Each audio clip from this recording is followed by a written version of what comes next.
கர்த்தருடைய பரிசுத்த நாமத்துக்கு மகிமை உண்டாவதாக. பிலிப்பியர் 2ஆம் அதிகாரம்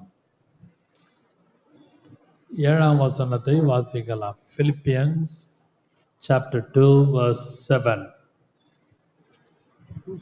பிலிப்பியர் 2ஆம் அதிகாரம். தம்மை தாமே வெறுமையாக்கி அடிமை ரூபம் எடுத்து மனுஷர் சாயலானார்.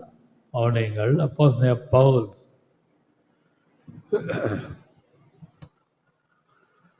பிலிப்பு பட்டணத்திலே போய் ஊழியம் செய்த காலத்தில் அவர்களுக்காக நிருபத்தை எழுதினார். அதான் பிலிப்பியன்ஸ் நிருபங்களை எழுதினார். அதுல ஒரு நிருபம் பிலிப்பியருக்கு எழுதின நிருபம். அதில் தான் ஒரு வார்த்தை எழுதப்பட்டிருக்கிறது.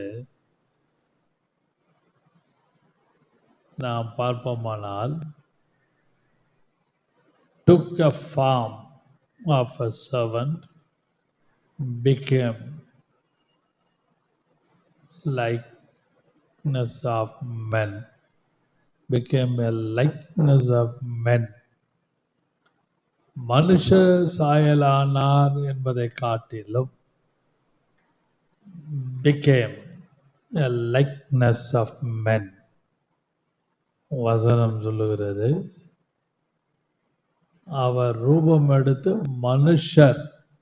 மனுஷ சாயல் அல்ல, நாட் இன் சிங்குலர், ப்ளூரல், மனுஷர் சாயலானார். எல்லா உலக ஜனங்கள் ஜாதி மத பேதமின்றி, irrespective of caste, creed, color. அதுபோல irrespective of denominations of in the world. உலகத்திலே உள்ள பலவிதமான ஒரு டினாமினேஷன் இருக்குது. அதையெல்லாம் நாம் யோசிக்க வேண்டும். அதனால உலகம் முழுவதும் உள்ள மனுஷர் அதற்கு பதிலாக, அதற்கு ஈடாக வசனம் சொல்லுகிறது, அவர் தம்மை தாமே வெறுமையாக்கி, empty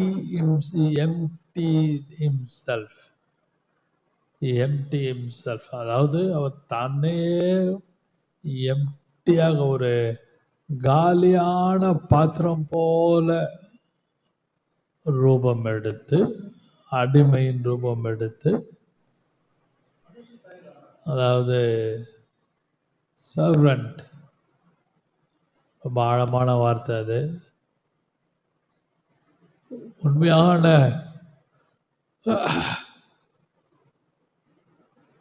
அடிமைகள் எல்லாம் ஒரு வேலைக்காரரை போல காணப்படுவார்கள்.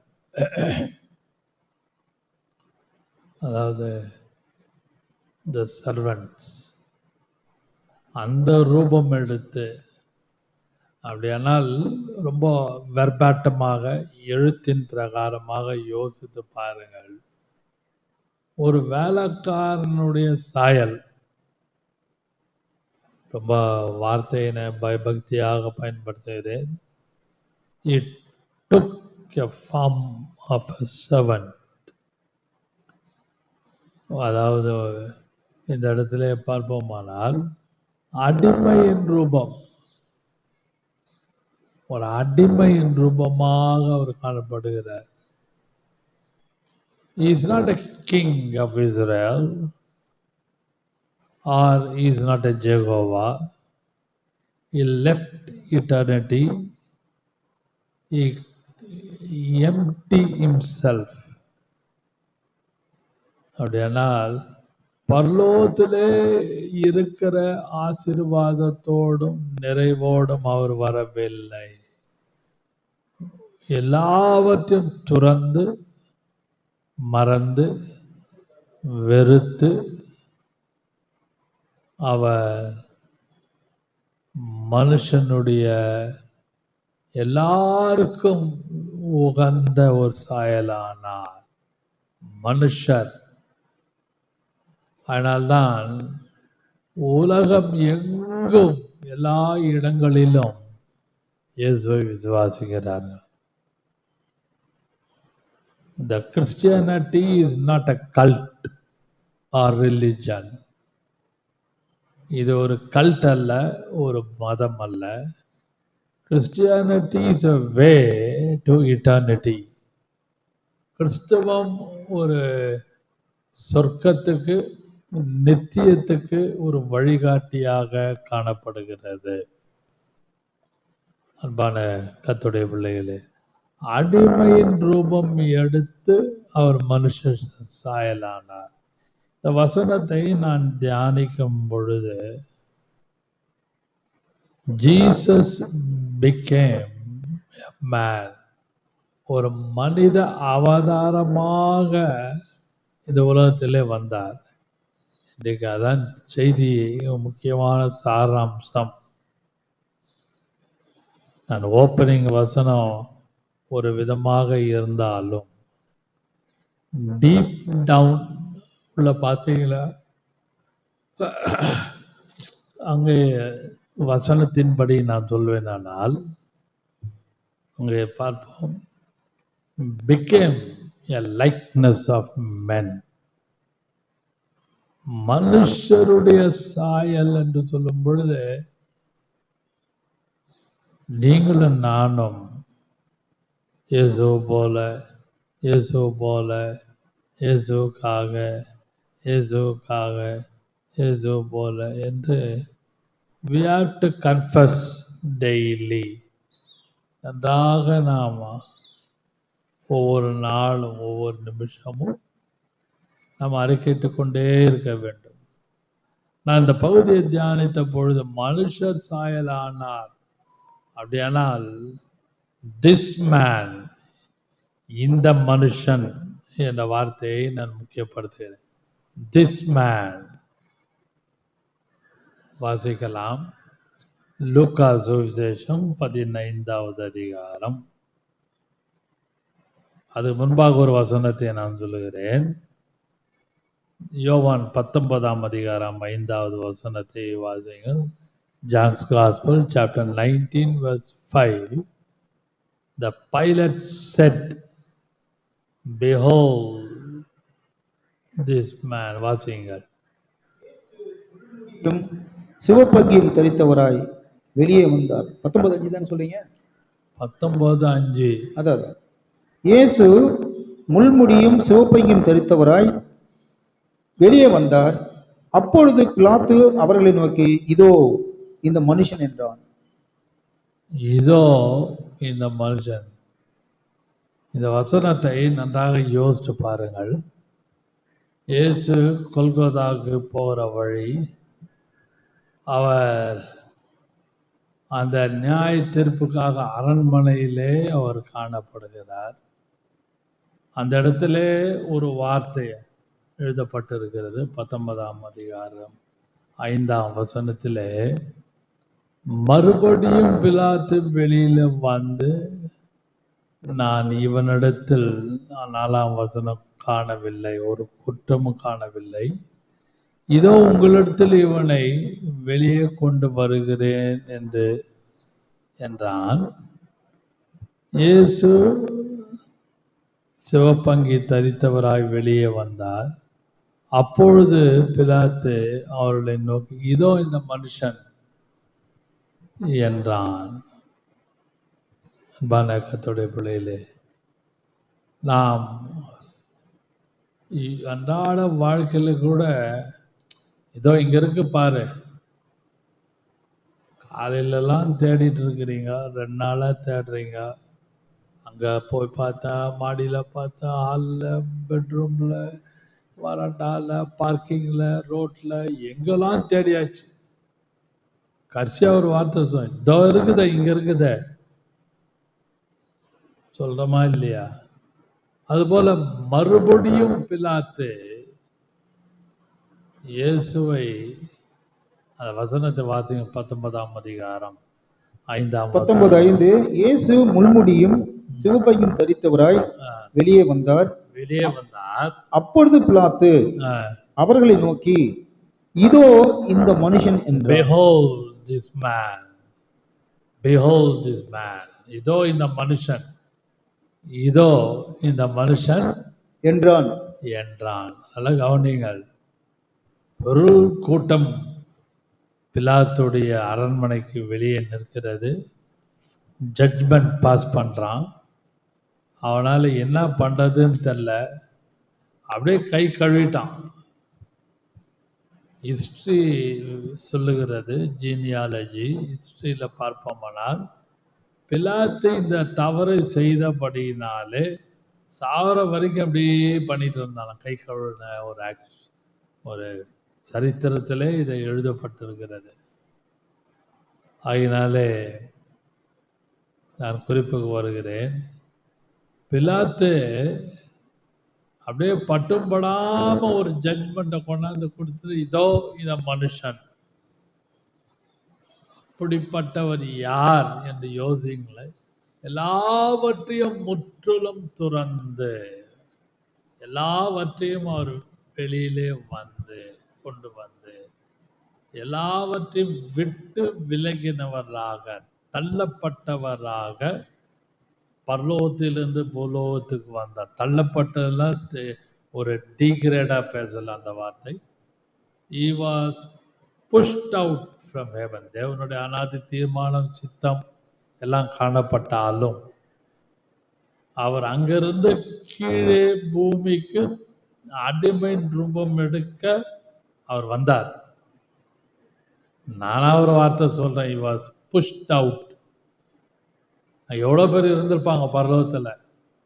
பிதா, குமாரன், பரிசுத்த ஆவியானவர் பிளஸ் பழைய ஏற்பாட்டு பரிசுத்தவான்கள்லாம் இருந்திருக்க வேண்டும். ஏதேன் தோட்டத்திலிருந்து இயேசு காலம் வரைக்கும் பார்த்தீங்கன்னா lot of saints are in heaven. அப்ப எல்லாரையும் விட்டு வெளியே கொண்டு வந்து தேவன் இவரை, இதோ இந்த மனுஷன்.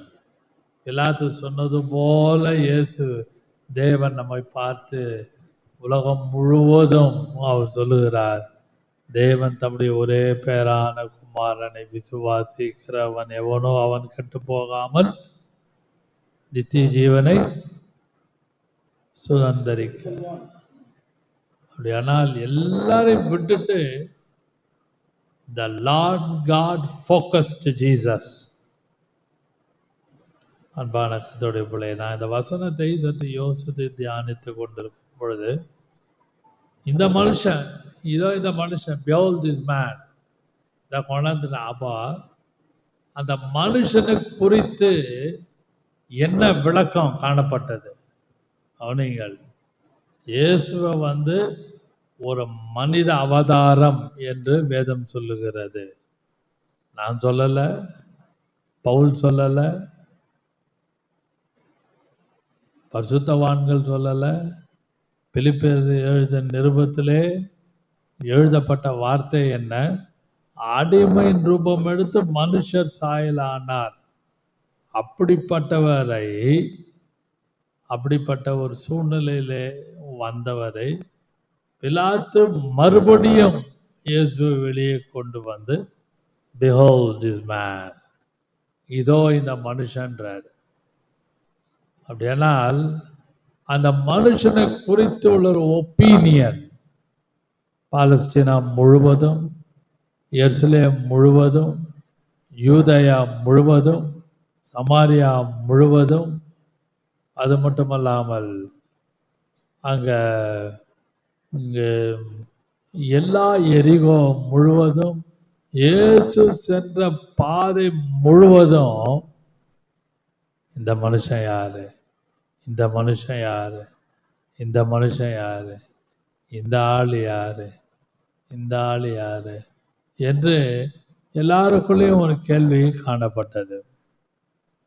ஏன் அவரை behold this man, இந்த மனுஷன் யாருன்னு ஒரு ஆர்கியுமெண்ட் இருந்த காரணங்களில் ஒன்று. முதலாவதாக லூக்கா சுவிசேஷம் 15வது அதிகாரம் 2வது வசனம் வாசியுங்கள். லூக்கா 2 அப்பொழுது 15வது அதிகாரம். அப்பொழுது பரிசேயரும் வேத பாரகரும் முறுமுறுத்து, இவர் பாவிகளை ஏற்றுக்கொண்டு அவர்களோடு சாப்பிடுகிறார் என்றார்கள். மறுபடியும் வாசியுங்கள். அப்பொழுது பரிசேயரும் வேத பாரகரும் முறுமுறுத்து, இவர் பாவிகளை ஏற்றுக்கொண்டு அவர்களோடு சாப்பிடுகிறார் என்றார்கள். Behold this man. இதோ இந்த மனுஷன், மறுபடியும் உங்ககிட்டயே கொண்டாந்து கொடுத்துட்றேன். இந்த மனுஷனை நான் அப்படியே கொண்டாந்து உங்ககிட்ட ஒப்பு கொடுத்துட்றேன். Who he was, அவர் யார், இந்த மனுஷன் யாரு? வசனம் சொல்லுது, ரிசீவத் sinners. லூக்கா 15:2. இங்கிலீஷ்ல ரிசீவத் சின்னர். இங்கிலீஷ் பைபிள் ஏற்றுக்கொண்டுனா இன்னொரு வார்த்தை உள்ளே அடங்கி இருக்கிறது, வெளியே வராமல். He welcomes sinners. பாவிகளை அழைத்தார். அதனால்தான் வருத்தப்பட்டு பாரம் சுமக்கிறவர்களே, நீங்கள் எல்லாரும் என்னிடத்தில் வாருங்கள். Those who are in with heavy laden. நீங்கள் அது மத்தேயுல இருக்கிறது, வேண்டுமானால் வாசிக்கலாம். மத்தேயு 11:28. சத்தம் வசனம் மைக்ல சொல்லுங்க. மத்தேயு 11:28. 11:28. வருத்தப்பட்டு பாரம் சுமக்கிறவர்களே, நீங்கள் எல்லோரும் என்னிடத்தில் வாருங்கள், நான் உங்களுக்கு இளைப்பாறுதல் தருவேன். கவனிங்கள். Behold this man. அடிமையின் ரூபம் எடுத்தார் என்று சொல்லும் பொழுது பவுல் இந்த மனுஷன் இந்த நீங்களே கூட்டு போங்கன்ற ஒப்பு கொடுக்கிறார். அப்படியானால் இந்த மனுஷன் யார்? முதலாவதாக he welcomes sinners. He receiveth sinners. பாவிகளை ஏற்றுக்கொள்ளுகிறவராய் காணப்பட்டார். Pharisees criticized Jesus. Receiving sinners, பாவிகளை ஏற்றுக்கொள்ளுகிற ஒரு சூழ்நிலை. Orthodox Jews would never have done. ரொம்ப பாரம்பரியமாக அழுத்தம் திருத்தமாக அந்த யூத கொள்கைகளை கடைப்பிடிக்கிற யூத ஜனங்கள், they will never do like this. They are set aside the sinners. பாவம் செய்கிறவர்களை விலக்கி வைப்பாங்க. Orthodox juice. I am talking about Orthodox Jews. அன்பான கர்த்தருடைய பிள்ளைகளே, நன்றாக நீங்களும் நானும் புரிந்து கொள்ள, they did not know God. அவர்களுக்கு தேவன் யார் என்று தெரியல. Pharisees, Sadducees, அப்புறம் general people, those who are following Jesus, those in the days of grace, கிருபையின் காலத்தில் ஆரம்பத்தில், இதெல்லாம் கொஞ்சம் நல்லா யோசித்து பாருங்க. இயேசு குறித்துள்ள ஒரு ஒப்பீனியன் என்ன? He receiveth sinners. He welcomes sinners.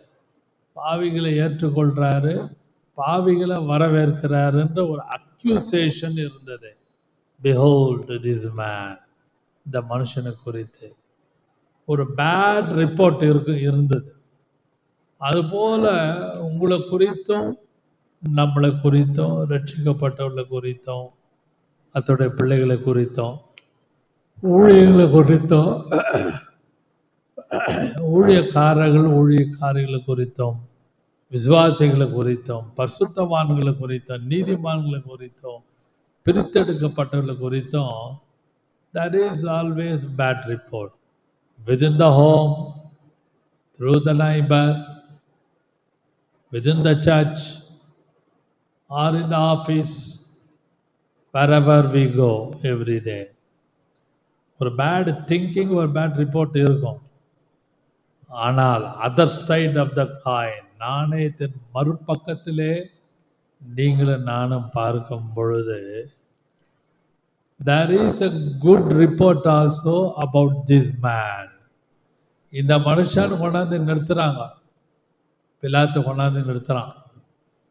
அவனிங்கள் இந்த மனுஷன், I am talking about this man, இந்த மனுஷன் இவர் பாவிகளை ஏற்றுக்கொள்றாரு. he welcomes sinners. நல்லா இருக்கும் பொழுது ஒரு பக்கம் ஒரு அக்யூசேஷன், ஒரு குற்றம், ஒரு குறைகள், ஒரு பரியாசங்கள் காணப்பட்டாலும் இப்படிப்பட்ட பாதை நமக்கு உண்டு. Other side of the coin, நாணயத்தின் மறுபக்கத்திலே பார்க்கும்பொழுது there is some good report. லூக்கா சுவிசேஷம் 10ஆம் அதிகாரம் 42வது வசனத்திலே பார்க்கும் பொழுது, Mary, Martha, Lazarus, he taught the good report. Mary, Martha and Lazarus. Look 10:42 எல்லாரும் தெரிந்த ஒரு பகுதி தான், வாசிக்கலாம். தேவையானது ஒன்றே, one thing is needed or needful. மரியாள் தன்னை விட்டு எடுபடாத நல்ல பங்கை தெரிந்து கொண்டாள் என்றார். நல்ல she chosen a good part. அவள் நல்ல பங்கை தெரிந்து கொண்டாள்.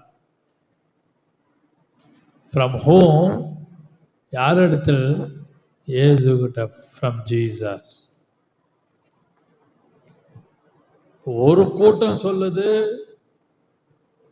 அவரை பத்தி ஒரு ஃபால்ஸ் அக்யூசேஷன், ஒரு ரிப்போர்ட், ஒரு கிரிட்டிசிசம் இருக்குது. he is always welcoming sinners, sitteth among sinners, he receives the sinners. இப்படிப்பட்ட ஒரு அக்யூசேஷன் இந்த மனுஷனாகிய இயேசுகிட்ட காணப்பட்டாலும் சொல்லப்பட்டாலும் வேதத்தின் அடிப்படை, மறுபக்கத்திலே பார்க்கும் பொழுது Mary, Martha, Lazarus, they are seeing about the good qualities of Jesus. அதாவது நல்ல பங்கு, good manner, good thing, good part, ஒரு நல்ல பங்கை they chosen, தெரிந்து கொள்ளுகிறார்கள். அன்பான கர்த்தருடைய பிள்ளைகளே, ரட்சிக்கப்பட்ட நீங்களும் நானும் நம்முடைய மத்தியிலே people always remark, மோசமானவர், சரியில்லை, எங்க அப்பா சரியில்லை, எங்க அம்மா சரியில்லை, பிள்ளைங்க சரியில்லை, பக்கத்தில் இருக்கவங்க சொல்லுவாங்க, சபையில் உள்ளவங்க சொல்லுவாங்க, வேலை சரியில்லைன்னு. ஆனால் ஒரு சிலர் உங்களையும் நம்மை குறித்து, உலகத்தில் உள்ள கர்த்தருடைய பிள்ளைகளை குறித்து, ஓ they are good, நல்லவங்கன்னு சொல்லுவாங்க. இதுதான் உலகத்தின் வழக்கு. ஒரு டைம் பார்த்தீங்கன்னா ஓன்னு ஒஸ்ட்டாக பேசுவோம், இன்னொரு பக்கத்தில் பார்த்தீங்கன்னா ஓகே நோ ப்ராப்ளம், நல்லவருன்னுவாங்க. அதுபோல திஸ் மேன், இந்த மனுஷனாகிய இயேசுகிட்ட நல்லதும் காணப்பட்டது, ஜனங்களால் வகை அறுக்கப்பட்ட பொய்யாய் சொல்லப்பட்ட வார்த்தைகளும் காணப்பட்டது. அதனால்தான் இயேசு சொன்ன, உங்கள் மேல் பொய்யாய் சொன்னாலும், மத்தையில் இருக்குது 5ஆம் அதிகாரத்தில். அவனீங்கள், நான் கம்மிங் டு த பாயிண்ட், இந்த இடத்துல இயேசு ரிசீவத் சின்னர், அவனீங்கள், அவர் தம்முடைய ஜனங்களாகிய இஸ்ரவேல் ஜனங்களுக்காக அவர் வந்தாலும் they rejected Jesus. இயேசு அப்படியே வெளியே தள்ளிட்டாங்க. They don't want Jesus. They didn't receive Jesus. ஆனால் இயேசு அதை வேறு விதமாக கையாண்டார் உலகத்திலே. He receiveth sinners. He receiveth sinners என்று சொல்லும் பொழுது பாவிகளை ஏற்றுக்கொண்டு, அதுதான் about this man. This man receiveth sinners. First point.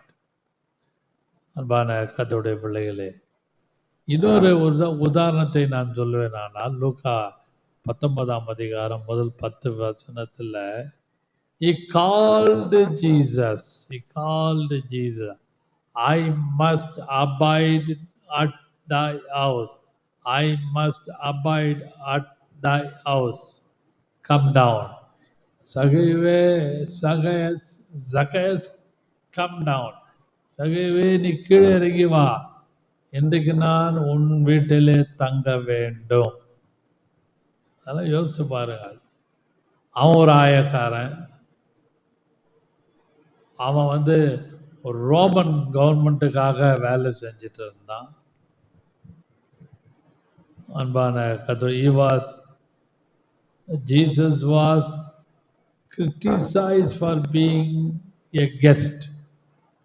அவர் ஒரு கெஸ்டாக,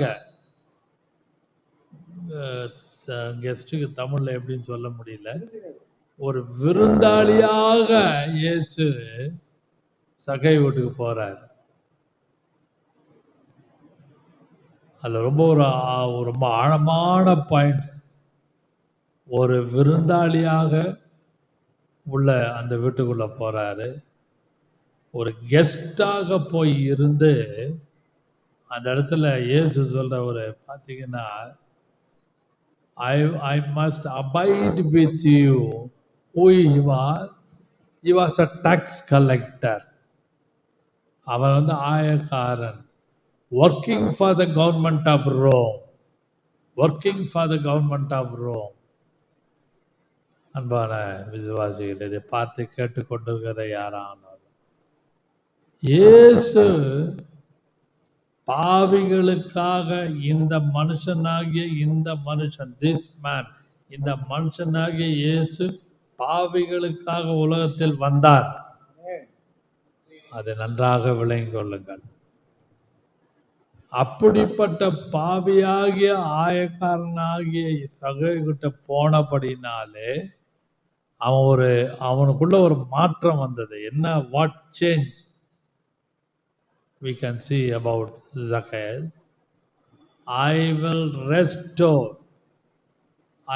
restore myself.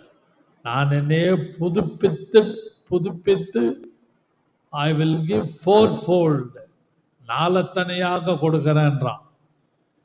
எதெல்லாம் நான் ஜனங்க கிட்ட அநியாயமாக வாங்கினானோ, ஏமாற்றி, திருட்டுத்தனமாக, பொய்யாக, மாய்மாலமாக, எதெல்லாம் what I receive, I will restore everything. I will return it fourfold. அப்படியானால் யாத்திராகமம் 22ஆம் அதிகாரம் 1ஆம் வசனத்துல பார்த்தீங்கன்னா, அவன் ஒரு அன்கிளீன்டு ஜென்டைல். அந்த யாத்திராகமம் 22:1 வாசிங்கல்ல. 22:1. ஒருவன் ஒரு மாட்டையாவது ஒரு ஆட்டையாவது திருடி அதை கொன்றால் அல்லது அதை விற்றால் அவன் அந்த மாட்டுக்கு 5 மாடுகளையும் அந்த ஆட்டுக்கு 4 ஆடுகளையும் பதிலாக கொடுக்க கடவன். 4 ஆடுகளையும் பதிலாக கொடுக்க கடவன். அதான் சகைக்கு வந்த ஒரு ஆச்சரியமான ஒரு மாற்றம். Oh Zacchaeus, come down. I want to come to your house and abide with you என்று அவர் சொன்னார். அதுல மாற்றம் என்ன? He restored certain things. அவன் எல்லாவற்றையும் புதுப்பிச்சு மாற்றம் உருவாகி இயேசு வீட்டுக்குள்ள வந்தபடினாலே அவன் எல்லாவற்றையும், அந்த லூக்கா 19 முதல் 10 வசனத்துல எல்லாவற்றையும் அவன் திரும்ப நாலத்தனையாக தருகிறான்.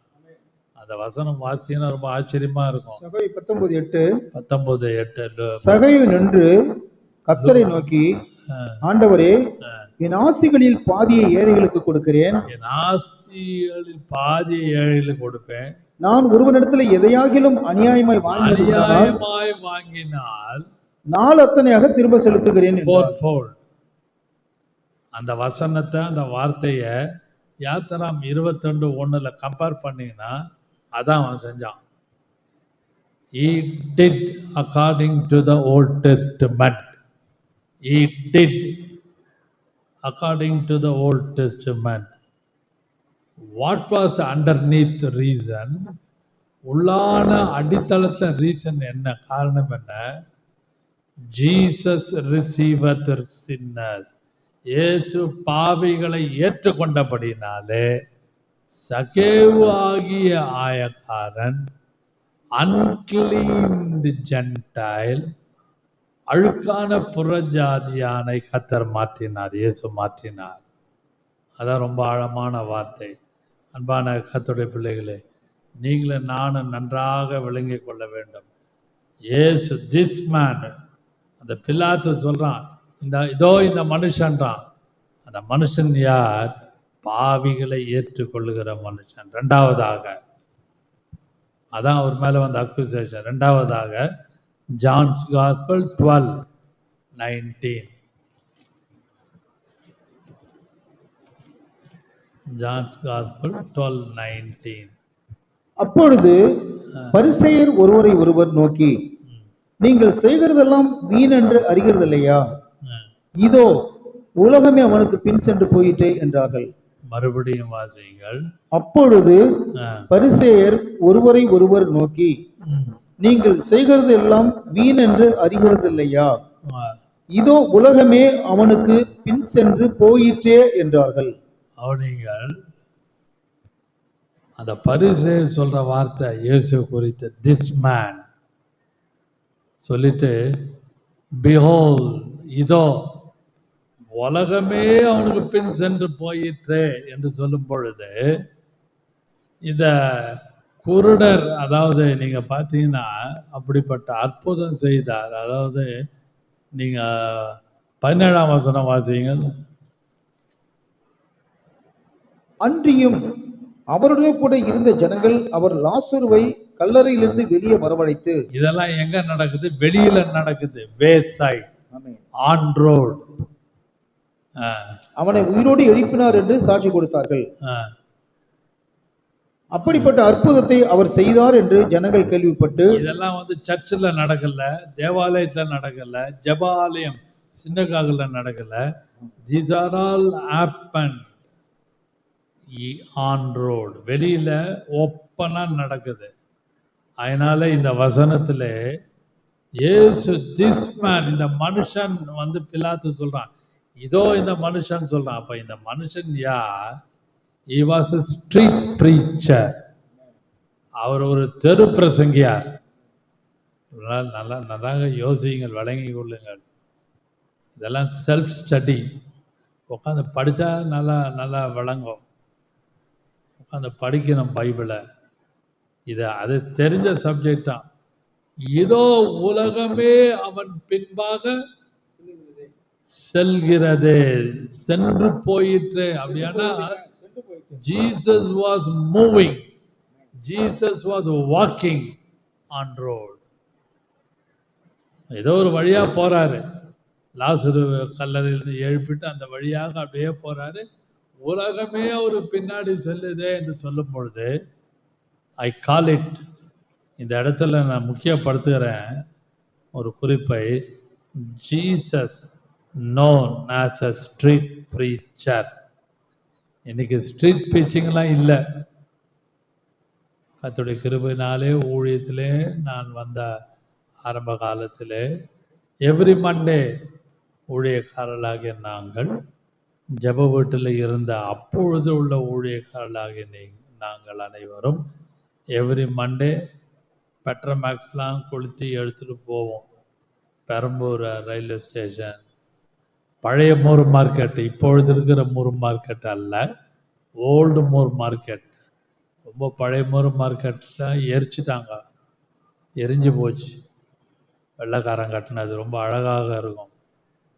அந்த மூர் மார்க்கெட்டை அது பக்கத்தில் நின்று ஓப்பனர். அது மட்டும் இல்ல பர்சாகன் ஜங்ஷன், தானா ஸ்ட்ரீட், இதெல்லாம் ஓப்பனர் நடத்தியிருக்கிறோம் பல இடங்களில். நேரு பார்க்கு சப்வே இருக்குது. இப்போ வந்து சப்வே, அப்போ வந்து நேரு பார்க் சப்வே கிடையாது, ரயில்வே கேட் தான் இருக்கும். இந்த பக்கம் அந்த பக்கம் கொஞ்சம் ஸ்லம் ஏரியாலாம் உண்டு, இப்போல்லாம் கொஞ்சம் டீசெண்ட்.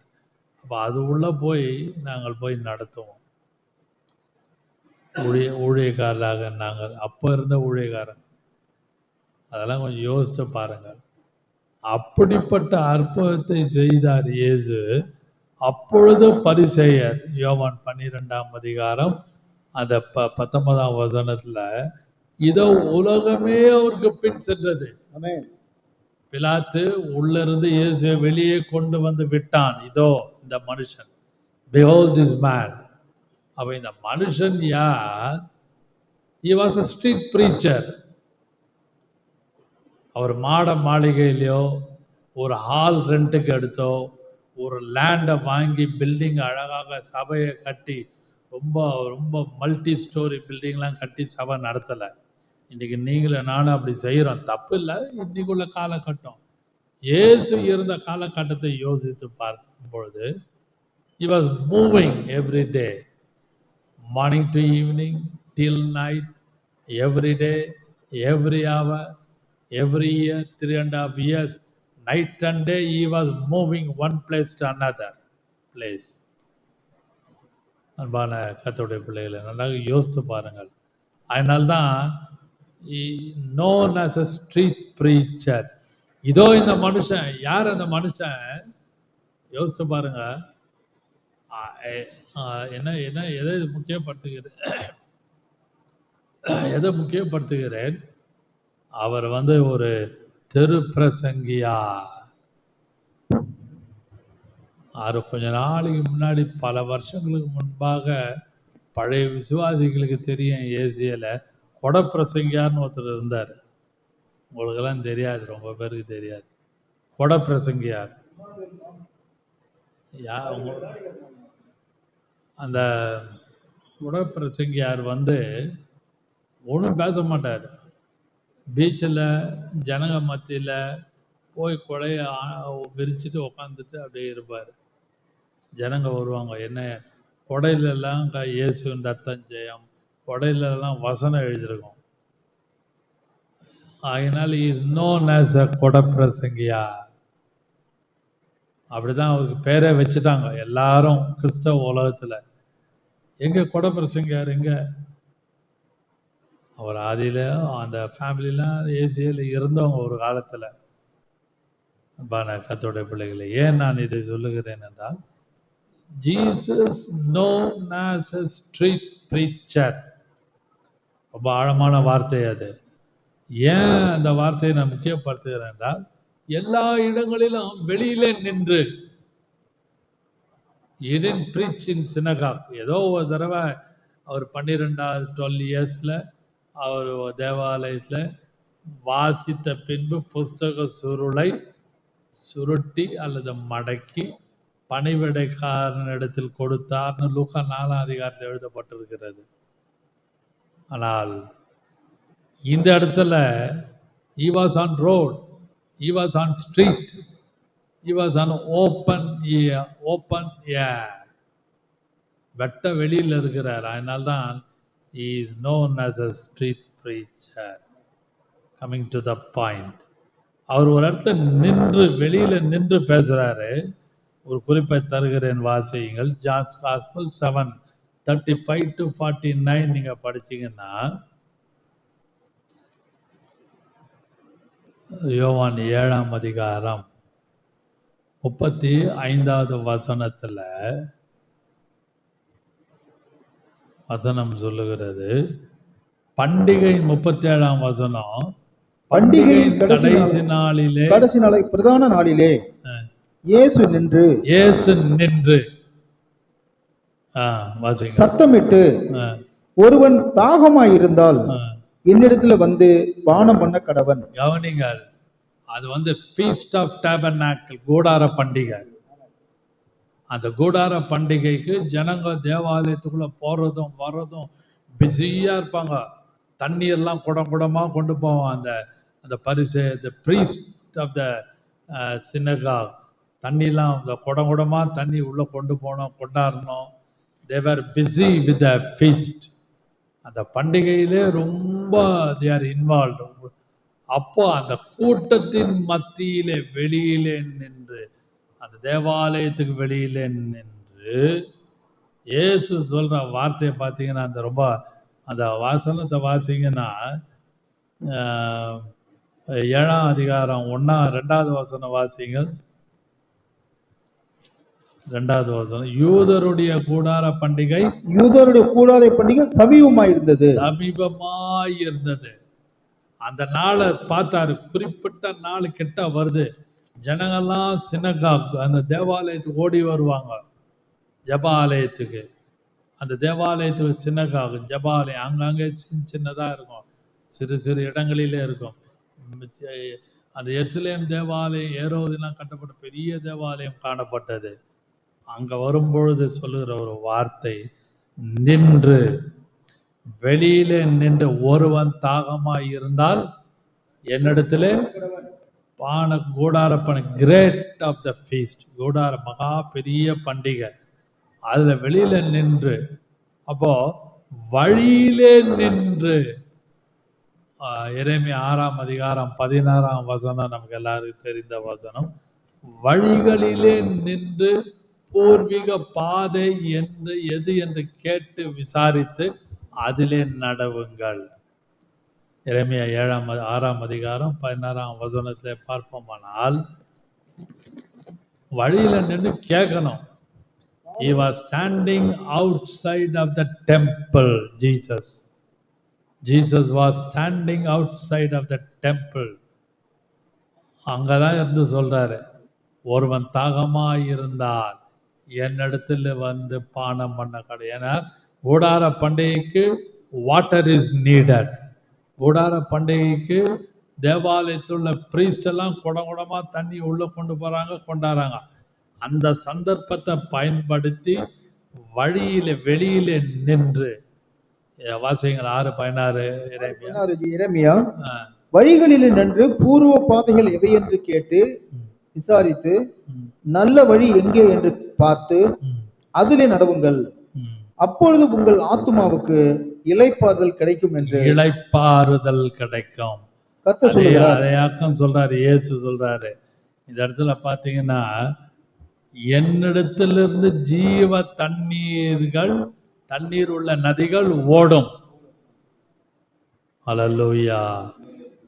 அப்படியானால் சாட்டிஸ்பாக்சன், வழிகளிலே நின்று பூர்வீக பாதை என்று கேட்டு விசாரித்தால் நடவுங்கள். கேட்டு விசாரிங்க. இன்றைக்கு ஆவியானுடைய சத்தம் உங்க காதுல, எல்லாரும் காதிலும் கேட்டுக்கொண்டு இருக்கிறது. ஆவியானவர் எப்படி எப்படியோ கிரியை செய்கிறார். ஒரு தாகமாய் இருந்தால் என்னிடத்தில் வந்து பானம் பண்ண கடை. அப்படியான சாட்டிஸ்ஃபைடு லைஃப். இந்த மனுஷன் எங்க இருக்கிறாரு? he was on street. he is known as a street preacher. முதலாவது he received a sinner. second point, he was known as a street preacher. அதான் ஜான்ஸ் காஸ்பல் 12:19. இதோ உலகமே அவன் பின் சென்று போயிற்றே. உலகமே. அப்படியானால் எந்த அளவுக்கு கிரௌடு இருந்தது? ஓப்பன் யார்ட், ஓப்பன் ஏர்ல. அதனால்தான் open air meeting very important. Street preaching is very important than the convention. Street preaching is important than the house gathering, cottage meeting. வெளியில உள்ள இருக்க கூட்டத்தை காட்டிலும் வெளியில இருக்க கூட்டம் ஜாஸ்தி. அப்படியே நிறைய பேரை பார்க்கிறோம். அப்படியானால் இயேசு என்ன செய்தார்? அங்கிருந்து நின்று, அந்த இடத்துல தேவாலயத்தின் வெளியில நின்று, கூடார பண்டிகைக்கு சமீபமாய் இருக்க நின்று, அந்த இடத்துல நின்று மகா சத்தமாய், ஒருத்த சத்தமாய், ஒருவன் தாகமாய் இருந்தால் என்னிடத்திலே அந்த பானம் பண்ண கடவன். That shows a satisfied life. இன்றைக்கு உங்களுக்கு விசுவாசிக்கும் ஊழியக்காரர்களுக்கும் அந்நிய ஜனங்களுக்கும் இயேசு அறியாதவர்களுக்கும் பாவிகளுக்கும் பின்மாற்றக்காரர்களுக்கும் they need satisfaction. ஊழியம் செய்யலாம், விசுவாசியா இருக்கலாம். Are we full satisfied? எங்கேயோ ஒரு டிஸ்சாட்டிஸ்ஃபேக்ஷன் இருக்கும்.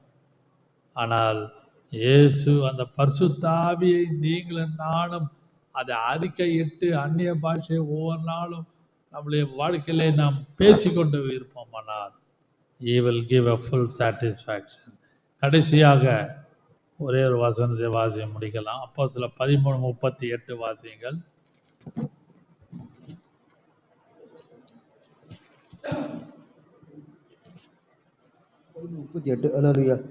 ஆதலால் சகோதரரே, இவர் மூலமாய் உங்களுக்கு பாவ மன்னிப்பு உண்டாகும் என்று, இவர் மூலமாய், through this man he preached forgiveness of sin. அறிவிக்கப்படுகிறது. through this man. அப்படியானால் அவர் மூலமாய் பாவ மன்னிப்பு கிடைக்கிறது. அல்லேலூயா. மறுபடியும் வாசிங்கள் 13:38. ஆதலால் சகோதரரே, இவர் மூலமாய் உங்களுக்கு பாவ மன்னிப்பு உண்டாகும் என்று. இந்த மனுஷன் யார்? Who was this man? இந்த மனுஷன் யார்? பிலாத்து கொண்டாந்து வெளியே ஓடுறான். Behold this man. இதோ இந்த மனுஷன் சொல்றான். அப்ப இந்த மனுஷன் யார்? அவர் பாவ மன்னிப்பை கொடுக்கிறவர். Through this man. இங்கிலீஷ் பைபிள்ல through this man இருக்கு. இவர் மூலமாய், இந்த மனுஷன் மூலமாய் ஒரு பாவ மன்னிப்பு கிடைக்கிறது. 1 யோவான் 1:7 பார்ப்போமானால் he cleanseth us from all sin.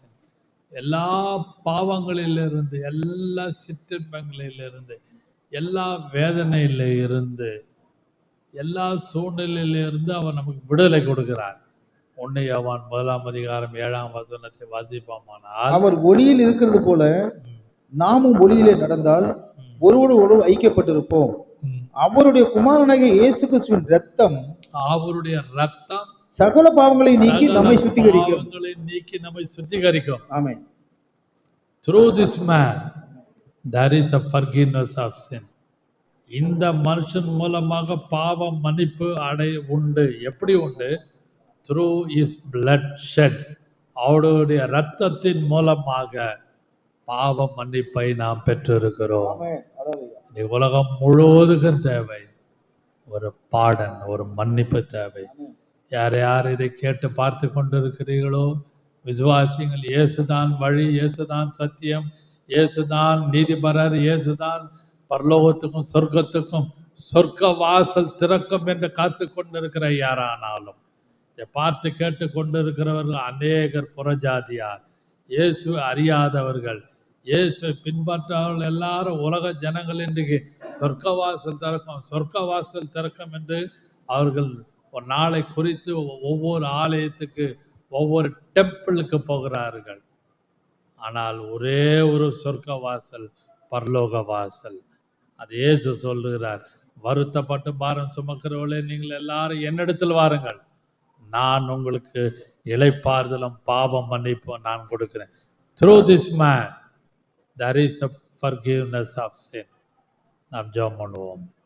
Praise the Lord. Hallelujah. எல்லாமே இயேசுவே, எனக்கெல்லாம் இயேசுவே, தொல்லை மிகும் இவ்வுலகில் துணை இயேசுவே. Hallelujah. எல்லாம் இயேசுவே. All things through Jesus Christ. Through him alone.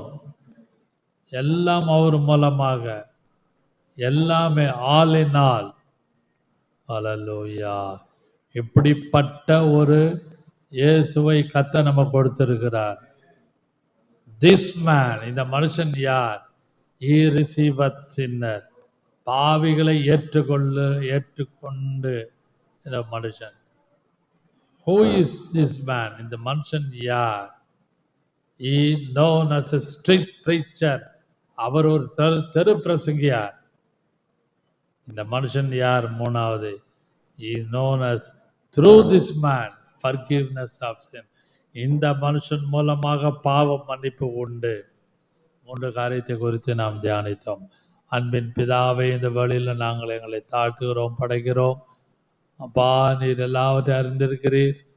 இந்த மனுஷன் இயேசுவே, இந்த மனுஷனாகி இயேசு கிறிஸ்துவாகி உமது மூலமாக அப்பா, அந்த பிலாத்து சொன்னான், உள்ளே இருக்கிற உம்மை வெளியே கொண்டு வந்து விட்டு, இதோ இந்த மனுஷன் பாவிகளை ஏற்றுக்கொள்ளுகிற மனுஷன், known as a street preacher, தெரு பிரசங்கியார் என்று சொல்லப்படுகிற ஒரு மனுஷன், பாவங்களை மன்னிக்கிற மனுஷன். இந்த 3 குறிப்பை கர்த்தாவே நாங்கள் தியானிக்க கொடுத்த கிருபைக்காக ஸ்தோத்திரம்.